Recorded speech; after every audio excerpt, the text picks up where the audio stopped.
الکریم اما بعد فاعوذ باللہ من الشیطان الرجیم بسم اللہ الرحمن الرحیم رب اشرح لی صدری ویسر لی امری واحلل عقدۃ من لسانی یفقہوا قولی۔ السلام علیکم ورحمۃ اللہ وبرکاتہ۔ ناظرین، پروگرام دعا کیجیے کے ساتھ آپ کی خدمت میں حاضر ہیں۔ آج ہم انشاءاللہ بیماری سے شفا کی دعائیں آپ کے ساتھ شیئر کریں گے۔ صحت اور بیماری انسانی زندگی کے ساتھ ساتھ ہیں۔ انسان کی زندگی کے کوئی بھی 2 دن ایک جیسے نہیں ہوتے۔ آج اگر انسان خوش ہے تو کل اداس ہوگا، اگر آج وہ اپنے جسم میں قوت محسوس کر رہا ہے تو کل بیمار ہو سکتا ہے۔ انسان کے اوپر دن میں بھی کئی بار مختلف طرح کی کیفیات گزرتی ہیں۔ کبھی انسان روحانی طور پر، جذباتی طور پر بیمار ہوتا ہے اور کبھی انسان جسمانی طور پر بیمار ہو جاتا ہے۔ بیماری کی کیفیت صحت کی کیفیت سے مختلف ہوتی ہے اور ہر انسان اس کو محسوس کر سکتا ہے۔ ایسی صورت میں انسان کو دوا کے ساتھ ساتھ اللہ سبحانہ و تعالیٰ کی طرف رجوع کرنا چاہیے اور اپنے لیے خوب خوب دعائیں کرنی چاہیے۔ بعض اوقات بیمار خود اپنے لیے دعا نہیں کر سکتا تو بیمار کی عیادت کرنے والے اور بیمار کو دیکھنے والے، اس کے دوست، رشتہ دار، عزیز، اقربا اور ایون ہسپتال کا عملہ مریض کے لیے ایسی دعائیں پڑھ سکتا ہے جو اس کے لیے شفا یابی کا ذریعہ ہو سکتی ہیں۔ تو بات یہ ہے کہ انسان ہر حال میں اپنے رب کا محتاج ہے اور اسے اپنی ہر ضرورت کے لیے اپنے رب کی طرف رجوع کرنا چاہیے، اور خصوصاً قبولیت کے مواقع پر۔ رات کا پچھلا پہر اس کے لیے بہت مناسب ہے، جب اللہ سبحانہ وتعالیٰ بندوں کو پکارتے ہیں کہ ہے کوئی جو مجھ سے دعا کرے تو میں اس کی دعا قبول کر لوں، ہے کوئی جو مجھ سے سوال کرے تو میں اس کو جواب دوں، ہے کوئی جو مجھ سے استغفار کرے تو میں اس کو بخش دوں۔ تو جب انسان بیمار ہو، اور خصوصاً اگر ایسی بیماری کا شکار ہو کہ جس میں بظاہر شفا کی کوئی امید نہ ہو، تو اسے اور بھی زیادہ خشوع و خضوع کے ساتھ اور ایسے اوقات میں اللہ تعالیٰ کی طرف رجوع کرنا چاہیے کہ جلد از جلد صحت یابی ہو سکے۔ اور اس سلسلے میں کبھی بھی انسان کو اللہ تعالیٰ سے مایوس نہیں ہونا چاہیے۔ پھر یہ بات یاد رہے کہ جب انسان دعا کرے تو اس سے پہلے اللہ سبحانہ وتعالیٰ کی تعریف کے کلمات کہنا نہ بھولے۔ تو آئیے آج ہم آپ کو دعا کرنے سے پہلے کچھ نئے کلمات بتائیں گے جو اللہ سبحانہ وتعالیٰ کی حمد و ثنا پر مبنی ہے۔ ربنا لک الحمد ملء السماوات والارض وملء ما شئت من شیء بعد اہل الثناء والمجد احق ما قال العبد وكلنا لك عبد اللهم لا مانع لما اعطيت ولا معطي لما منعت ولا ينفع ذا الجد منك الجد۔ اے ہمارے رب، تمام تعریفیں تیرے ہی لیے ہیں جن سے آسمان اور زمین بھر جائیں، اور اس کے بعد جو تو چاہے وہ بھی اس سے بھر جائے۔ تو ہی تعریف اور بزرگی کے لائق ہے۔ بندے جو کہتے ہیں تو ان کا سب سے زیادہ حقدار تو ہے، اور ہم سب تیرے بندے ہیں۔ اے اللہ، جسے تو عطا کرنا چاہے اس سے کوئی روک نہیں سکتا، اور جسے تو نہ دینا چاہے اسے کوئی دے نہیں سکتا، اور کسی مرتبے والے کی بزرگی تیرے سامنے کوئی فائدہ نہیں دے سکتی۔ یعنی اللہ سبحانہ وتعالیٰ کے علاوہ کوئی بھی اور ایسا نہیں ہو سکتا جو انسان کی مشکل کو آسان کر سکے۔ تو آئیے اس کے ساتھ ہم دیکھتے ہیں کہ بیماری کے اسباب کیا ہوتے ہیں، بیماریاں کیوں آتی ہیں۔ سب سے پہلی بات تو یہ کہ بیماری اللہ کے اذن سے آتی ہے۔ جب تک اللہ سبحانہ وتعالیٰ کا اذن نہ ہو، انسان پر کوئی کسی قسم کی مشکل آ نہیں سکتی۔ قرآن مجید میں آتا ہے ما اصاب من مصیبت الا باذن اللہ، جو بھی مصیبت آتی ہے وہ اللہ کے اذن سے آتی ہے اور وہ تقدیر کا حصہ ہوتی ہے، اور اس میں اللہ سبحانہ وتعالیٰ کی حکمت اور مشیت کار فرما ہوتی ہے۔ اور وہ کیا ہو سکتی ہے؟ مثلاً اللہ تعالیٰ کسی بندے کے ساتھ بھلائی کا ارادہ کرتے ہیں، اس کے گناہ معاف کرنا چاہتے ہیں، اس کو کسی خاص چیز کی سمجھ دینا چاہتے ہیں، تو اسے تکلیف میں مبتلا کر دیتے ہیں، کیونکہ بعض اوقات انسان زندگی میں اتنا مصروف ہوتا ہے اپنے روزانہ کے روٹین کے کاموں میں کہ وہ ٹھہر کر، رک کر، خاموشی کے ساتھ وقفہ لیے بغیر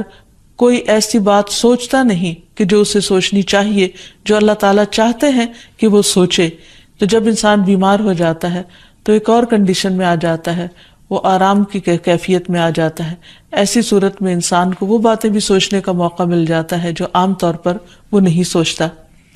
پھر اسی طرح ہمیں ہمارا دین یہ بھی بتاتا ہے کہ بعض اوقات انسان پر بیماری یا کوئی بھی تکلیف اس کے اپنے ہاتھوں کی کمائی سے آتی ہے، یعنی اس کا اپنا کوئی گناہ یا قصور ہوتا ہے جس کی بنا پر اسے وہ تکلیف پہنچتی ہے۔ قرآن مجید میں آتا ہے وَمَا أَصَابَكُم مِّن مُّصِيبَةٍ فَبِمَا كَسَبَتْ أَيْدِيكُمْ وَيَعْفُو عَن كَثِيرٍ، اور تمہیں جو بھی مصیبت پہنچی تو وہ اس وجہ سے ہے جو تمہارے ہاتھوں نے کمایا،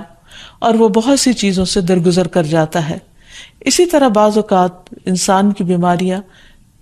اس کے کسی گناہ کا نتیجہ ہوتی ہیں۔ عمر رضی اللہ عنہ نے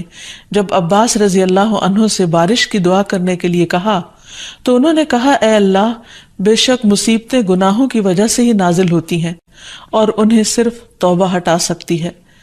پھر اسی طرح ایک اور روایت میں آتا ہے رسول اللہ صلی اللہ علیہ وسلم نے فرمایا جب بھی کسی رگ یا آنکھ کو نقصان پہنچتا ہے تو وہ کسی نہ کسی گناہ کی وجہ سے ہوتا ہے، لیکن جو تکالیف اللہ تعالیٰ ویسے ہی ٹالتا رہتا ہے وہ کہیں زیادہ ہو جاتی ہیں۔ پھر اسی طرح بعض بیماریاں انسانوں کے اعلانیہ گناہوں کی وجہ سے بھی ہوتی ہیں، جیسے کہ ایک حدیث میں آتا ہے جب کسی قوم میں بدکاری عام ہو جاتی ہے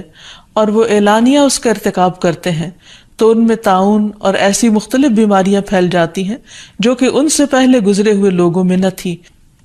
ابو امامہ باہلی سے روایت ہے کہ نبی صلی اللہ علیہ وسلم نے فرمایا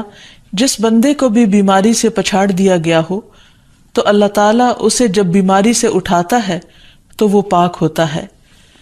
تو یہ ایک حقیقت ہے کہ انسان کے گناہ اس کے لیے مشکلات کا سبب بنتے ہیں۔ امام ابن القیم الجوزیہ لکھتے ہیں، ان کی ایک مشہور کتاب ہے الداء والدواء، بیماریاں اور علاج، اس میں وہ کہتے ہیں کہ کوئی بھی گناہ ایسا نہیں کہ جس کے اثرات نہ ہوں۔ انسان سے چھوٹی یا بڑی جو بھی کوئی غلطی صادر ہوتی ہے اس کے نتیجے میں کچھ نہ کچھ اثرات اس کی زندگی پر ضرور پڑتے ہیں۔ ہاں اگر اللہ تعالیٰ معاف کر دے تو وہ اور بات ہے، ورنہ ہر گناہ کی ایک تاثیر ہوتی ہے، اور ان تاثیرات میں سے ایک چیز یہ ہے کہ انسان مختلف قسم کی بیماریوں میں مبتلا ہو جاتا ہے۔ اسی لیے ہم دیکھتے ہیں کہ جب انسان بیماری میں مبتلا ہوتا ہے تو اللہ تعالیٰ اس بیماری کو اس کے گناہوں کا کفارہ بنا دیتے ہیں۔ جیسے حدیث میں آتا ہے کہ جس مسلمان کو کانٹا چبھے یا اس سے زیادہ کوئی تکلیف پہنچتی ہے تو اللہ تعالیٰ اس کے ذریعے اس کے گناہوں کو اس طرح دور کر دیتا ہے جس طرح درخت سے اس کے پتے جھڑتے ہیں۔ تو اس سے ہمیں یہ پتہ چلتا ہے کہ بیماریوں کے آنے کے مختلف اسباب ہوتے ہیں۔ بیماری بہرحال جس بھی وجہ سے آئے، لیکن اصل چیز دیکھنے کی یہ ہے کہ مومن کا رویہ کیا ہے۔ مومن کو اگر کوئی کانٹا بھی چبھتا ہے تو وہ اس پر صبر کرتا ہے۔ اس لیے بیماری یا تکلیف کے آنے پر انسان کو اللہ سے راضی رہنا چاہیے، شکوہ نہیں کرنا چاہیے، کیونکہ جو اللہ سے راضی ہو جاتا ہے کسی آزمائش پر، اللہ تعالیٰ بھی اس سے راضی ہو جاتا ہے۔ پھر اسی طرح اللہ تعالیٰ کا شکر ادا کرنا چاہیے، کیونکہ بیماری اس سے زیادہ شدید بھی ہو سکتی تھی۔ لہٰذا انسان کو اللہ تعالیٰ جس حال میں رکھے انسان اس پر شکر گزار رہے۔ پھر یہ کہ انسان کسی بھی بیماری میں کسی بھی قسم کی ہو اور زندگی کے کسی بھی حصے میں ہو، اس میں مایوس نہ ہو، پر امید رہے کہ بیماری دور ہو جائے گی۔ پھر اسی طرح اگر بیماری طول پکڑ جائے تو انسان کو گھبرانا نہیں چاہیے، کیونکہ ہر گزرنے والا لمحہ انسان کے درجات میں اضافے کا سبب بنتا ہے اور اس کے گناہ مسلسل جھڑتے چلے جاتے ہیں حتیٰ کہ انسان بالکل پاک صاف ہو جاتا ہے۔ پھر اسی طرح انسان کو بیماری کی حالت میں دوسروں سے شکوے شکایات نہیں کرنی چاہیے، کیونکہ بیماری اللہ کے اذن سے آتی ہے، اور جب انسان ہر ایک کے آگے رونے لگتا ہے تو گویا وہ اللہ تعالیٰ کا شکوہ کر رہا ہوتا ہے، جو چیز اللہ تعالیٰ کو پسند نہیں۔ پھر اسی طرح منہ سے برے الفاظ نہیں نکالنے چاہیے، بیماریوں کو کوسنا نہیں چاہیے، اور پھر ایسے الفاظ نہیں ادا کرنے چاہیے کہ مجھے لگتا ہے کہ اس بیماری میں میری زندگی چلی جائے گی، یا یہ کہ کسی مریض کی عیادت کے لیے جا کر اس کو اس قسم کی بات نہیں کرنی چاہیے، خواہ کتنی ہی خطرناک بیماری کیوں نہ ہو، ہمیشہ اسے امید دلانے چاہیے، کیونکہ مایوسی کے الفاظ اور برے بھلے اور منفی قسم کی باتیں اللہ تعالیٰ کو پسند نہیں، اور انسان ویسے بھی جیسے سوچتا ہے پھر اس کے ایکشن اس کے مطابق ہونے لگتے ہیں۔ اب یہ ہے کہ انسان بیماری میں دوا ضرور کرے، کیونکہ حدیث میں آتا ہے کہ اللہ تعالیٰ نے کوئی بیماری ایسی نہیں اتاری جس کے لیے دوا نہ اتاری ہو۔ ہاں، جسے معلوم ہو اسے معلوم ہوتا ہے، اور جسے نہیں معلوم ہوتا اسے نہیں معلوم ہوتا۔ بعض اوقات اللہ تعالیٰ ڈاکٹر کے دل میں ڈال دیتا ہے اور اس کا علاج اس کو سمجھ میں آ جاتا ہے، اور بعض اوقات وہ بیماری لا علاج ہوتی ہے، حالانکہ اس کا علاج موجود ہوتا ہے مگر کسی کو بھی علاج سمجھ میں نہیں آتا۔ بہرحال نوعیت کچھ بھی ہو تو علاج ضرور کراتے رہنا چاہیے، اور کبھی مایوس نہیں ہونا چاہیے کہ اس بیماری کا علاج ہو نہیں سکتا، نہیں، ایک کے بعد ایک کوشش انسان کرتا رہے، اور جب اللہ کا اذن ہوگا بیماری دور ہو جائے گی۔ اور اس کے ساتھ ساتھ انسان یہ بھی یقین رکھے کہ شفا اللہ کے ہاتھ میں ہے، کسی ڈاکٹر کے ہاتھ میں نہیں، کسی انسان کے ہاتھ میں نہیں،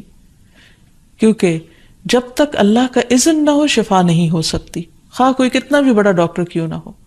اسی لیے نبی صلی اللہ علیہ وسلم کی دعاؤں کے آخر میں آتا ہے کہ لا شفا الا شفاؤک، کوئی شفا نہیں مگر تیری ہی شفا، یعنی جو اللہ سبحانہ وتعالی اپنے بندے کو شفا عطا کرے۔ پھر اسی طرح یہ ہے کہ حضرت ابراہیم علیہ السلام نے اللہ سبحانہ وتعالی کے بارے میں فرمایا تھا کہ وَإِذَا مَرِضْتُ فَهُوَ يَشْفِينِ، کہ جب میں بیمار ہوتا ہوں تو وہی مجھے شفا دیتا ہے، یعنی اللہ تعالیٰ ہی اس بیماری کو دور کرتا ہے۔ اسی طرح ایک اور روایت سے بھی پتہ چلتا ہے کہ شفا دراصل اللہ سبحانہ وتعالیٰ کے ہاتھ میں ہے۔ حضرت عائشہ سے مروی ہے کہ رسول اللہ صلی اللہ علیہ وسلم دم کیا کرتے تھے اور یہ دعا پڑھتے تھے، امسح البأس رب الناس بیدک الشفاء لا یکشف الکرب الا انت، اے لوگوں کے رب تکلیف کو دور کر دے، تیرے ہی ہاتھ میں شفا ہے، تیرے سوا اس کو دور کرنے والا اور کوئی بھی نہیں۔ پھر اسی طرح انسان جب کسی بیمار کی عیادت کے لیے جائے تو اس پر بھی دعا پڑھے اور اس کے لیے دعا کرے۔ رسول اللہ صلی اللہ علیہ وسلم نے فرمایا، جو مسلمان کسی ایسے بیمار کی عیادت کے لیے اس کے پاس آئے جس کی موت کا وقت قریب نہ آیا ہو اور 7 مرتبہ یہ پڑھے، اسأل اللہ العظیم رب العرش العظیم ان یشفی فلانا من وجعہ، میں اس عظمت والے اللہ سے سوال کرتا ہوں جو عرش عظیم کا رب ہے کہ فلاں کو اس کی تکلیف سے شفا عطا فرمائے، تو اللہ عز و جل اسے شفا عطا فرما دیتا ہے۔ اور پھر ہم دیکھتے ہیں کہ تمام انبیاء اپنی بیماریوں میں، تکلیفوں میں اللہ تعالیٰ کو پکارتے تھے، جیسے کہ ایوب علیہ السلام کی دعا قرآن مجید میں آتی ہے، وَأَيُّوبَ إِذْ نَادَى رَبَّهُ أَنِّي مَسَّنِيَ الضُّرُّ وَأَنْتَ أَرْحَمُ الرَّاحِمِينَ فَاسْتَجَبْنَا لَهُ فَكَشَفْنَا مَا بِهِ مِنْ ضُرٍّ وَآتَيْنَاهُ أَهْلَهُ وَمِثْلَهُمْ معهم رحمة من عندنا وذكرى للعابدين۔ اور ایوب جب اس نے اپنے رب کو پکارا کہ بے شک مجھے تکلیف پہنچی ہے اور تو رحم کرنے والوں میں سب سے زیادہ رحم کرنے والا ہے، تو ہم نے اس کی دعا قبول کر لی، پس اسے جو بھی تکلیف تھی اسے دور کر دیا، اور اسے اس کے گھر والے اور ان کے ساتھ ان کی مثل اور عطا کر دیے اپنے پاس سے رحمت کے لیے اور ان لوگوں کی یاد دہانی کے لیے جو عبادت کرنے والے ہیں۔ اسی طرح رسول اللہ صلی اللہ علیہ وسلم نے ایک اور موقع پر ایک صحابی عثمان بن ابی عاص الثقفی کو ایک دعا سکھائی۔ جب وہ نبی صلی اللہ علیہ وسلم کے پاس حاضر ہوئے، وہ کہتے ہیں مجھے اتنی تکلیف تھی کہ قریب تھا کہ وہ مجھے ہلاک کر دیتی، تو نبی صلی اللہ علیہ وسلم نے مجھے فرمایا اس درد کی جگہ پر اپنا دایاں ہاتھ رکھو اور 7 مرتبہ کہو بسم اللہ اعوذ بعزت اللہ وقدرتہ من شر ما اجد واحاذر، اللہ کے نام کے ساتھ میں پناہ مانگتا ہوں اللہ کی عزت کی اور اس کی قدرت کی اس شر سے جو میں محسوس کرتا ہوں، یعنی اس تکلیف سے بچنے کے لیے جو مجھے محسوس ہو رہی ہے اور جس سے میں خوف محسوس کرتا ہوں۔ عثمان کہتے ہیں کہ جب میں نے یہ پڑھا تو اللہ سبحانہ وتعالیٰ نے مجھے شفا عطا کر دی۔ پھر اسی طرح ہر بیماری سے شفا کی دعا نبی صلی اللہ علیہ وسلم نے سکھائی۔ عبداللہ بن عباس سے مروی ہے کہ نبی اکرم صلی اللہ علیہ وسلم نے فرمایا، جب کوئی شخص کسی ایسے مریض کی عیادت کرے جس کی موت کا وقت ابھی قریب نہ آیا ہو اور اس کے پاس 7 مرتبہ یہ دعا پڑھے، اسأل اللہ العظیم رب العرش العظیم ان یشفیک، میں عظمت والے اللہ جو عرش عظیم کا رب ہے اس سے دعا کرتا ہوں کہ وہ تمہیں شفا عطا کرے، تو اللہ تعالیٰ اسے اس مرض سے شفا عطا کر دے گا۔ پھر اسی طرح نبی صلی اللہ علیہ وسلم اگر کسی کو کوئی پھوڑا بنسی ہوتی تو اپنے لعاب دہن کے ساتھ زمین کی مٹی تھوڑی سی لے کر اس درد تکلیف والی جگہ پر لگاتے تو اس سے بھی شفا ہوتی۔ حضرت عائشہ کہتی ہیں کہ جب کسی انسان کے عضو میں کوئی تکلیف ہوتی، پھوڑا یا زخم ہوتا، تو نبی صلی اللہ علیہ وسلم اپنی انگلی اس طرح رکھتے، اور سفیان جو راوی ہیں انہوں نے اپنی شہادت کی انگلی زمین پر رکھی، پھر اسے اٹھا کر فرمایا بسم اللہ تربت اردنا بریقت بعدنا لیشفى به سقیمنا باذن ربنا، اللہ کے نام کے ساتھ ہماری زمین کی مٹی ہمارے رب کے حکم سے ہم میں سے بعض کے تھوک کے ساتھ ہمارے بیمار کو شفا دی جائے۔ یعنی لعاب دہن کا اپنا ایک اثر ہوتا ہے، اور لعاب دہن جو ہے ایک طرح سے دوا کا کام کرتا ہے، اور اللہ کا نام لے کر جب لعاب دہن لگایا جائے تو شفا ہوتی ہے۔ جیسے کہ ایک اور موقع پر نبی صلی اللہ علیہ وسلم نے ایک جلے ہوئے مریض کے اوپر یہی دعا پڑھ کر لعاب دہن لگایا تو اللہ تعالیٰ نے اس مریض کو شفا یاب کر دیا، اور وہ دعا تھی اذہب البأس رب الناس واشف انت الشافی لا شفاء الا شفاؤک شفاء لا یغادر سقما۔ پھر اسی طرح ایک موقع پر ایک قبیلے کے سردار کو جب بچھو نے کاٹ لیا اور اس کے جسم میں زہر پھیل گیا تو ایک صحابی نے سورۃ الفاتحہ پڑھ کر اس پر دم کیا تو اس سے اس کو شفا ہو گئی، اور یہ بات جب نبی صلی اللہ علیہ وسلم کو بتائی گئی تو آپ اس پر خوش ہوئے۔ اور سورۃ فاتحہ سب لوگوں کو آتی ہے، اسی لیے اس کا نام سورۃ الشفا بھی ہے، کیونکہ یہ بیماری میں بطور علاج پڑھی جاتی ہے مریض پر، مریض خود بھی پڑھ سکتا ہے اور اس کے اٹینڈنٹس بھی اس پر پڑھ سکتے ہیں۔ حضرت علی رضی اللہ تعالیٰ عنہ کہتے ہیں کہ نبی صلی اللہ علیہ وسلم کو بچھو نے ڈس لیا اور آپ نماز پڑھ رہے تھے۔ جب آپ نماز سے فارغ ہوئے تو آپ نے فرمایا اللہ تعالیٰ بچھو پر لعنت کرے، یہ نہ نمازی کو چھوڑتا ہے نہ کسی اور کو۔ پھر آپ نے پانی اور نمک منگوایا، آپ اس پر ملتے جا رہے تھے اور یہ صورتیں پڑھ رہے تھے قل یا ایھا الکافرون وقل اعوذ برب الفلق اور قل اعوذ برب الناس، تو یہ بھی ایسے مواقع پر پڑھی جا سکتی ہیں۔ پھر اسی طرح یہ ہے کہ اگر کسی بھی دوا یا دعا سے مریض صحت یاب نہ ہو رہا ہو، اس کی تکلیف کم نہ ہو رہی ہو، تو بھی موت نہیں مانگنی چاہیے، کیونکہ مومن کے لیے زندگی ایک بہت بڑی نعمت ہے۔ وہ جس بھی حال میں گزرے، بہرحال وہ اسے آخرت کمانے کا ذریعہ بنا سکتا ہے۔ یعنی اگر وہ تکلیف میں اس کی زندگی گزر رہی ہے اور اس پر وہ صبر کر رہا ہے اور اللہ کو یاد کر رہا ہے تو اس کے بے پناہ درجات بلند ہونے کا ذریعہ ہے۔ یعنی یہ بیماری اس کے لیے بلندی درجات کا ذریعہ بن جاتی ہے۔